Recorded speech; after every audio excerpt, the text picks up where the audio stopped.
Ah, Halo mga idol, dito kami sa lugar ni Pogi na si Mr. Dato Buntag.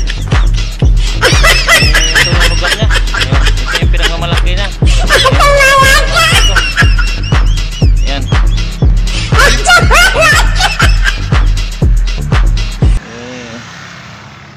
Yung lugar niya. Yung kung saan bahay pa niya ito, doon yata ang bahay niya. Yung malaking bahay yata ang bahay niya, yung pinakamalaki. Ito yata eh. Ito yata ang bahay niya. Dito kami. May quarry pa dyan, oh. Niyugan, doldol. Kunin mo yung doldol mamaya. Pogi, oh. Panguhanin mo yun. Lahat yan, akin yan. Pag mamayari ko yan dyan. Pag-aari na Dato Buntag to. Buntag si Dato Buntag, oh. Dato Buntag. Pero parang gusto ko na palitan pangalan nito. Hindi Dato Buntag, eh. Akin to. Yung lahat ng makikita nyo, akin yan. Saya yan. Lahat na makikita sa kanya. Tayo. Umalis tayo doon sa Manila ang alauna. Dumating tayo dito 3:30. Ibig sabihin 2.5 hours ang tinakbo natin bago tayo nakarating dito sa San Pablo, Laguna proper. 2.5 hours mga idol.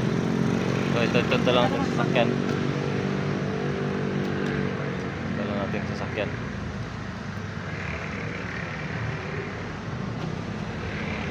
Pupunta tayo doon sa bahay niya.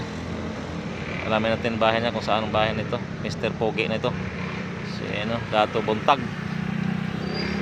Dato Buntag kung tawagin. Alamin natin kung saan. Ayan na.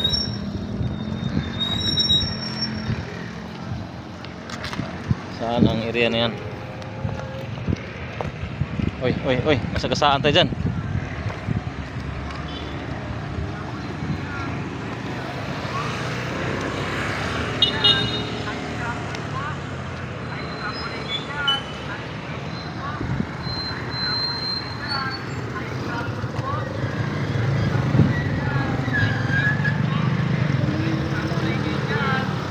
Ha? Yung? Sino?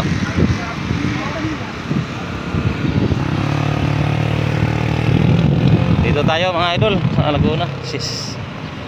Kasi sisiay natin to si Mr. Pogi Dato Buntag.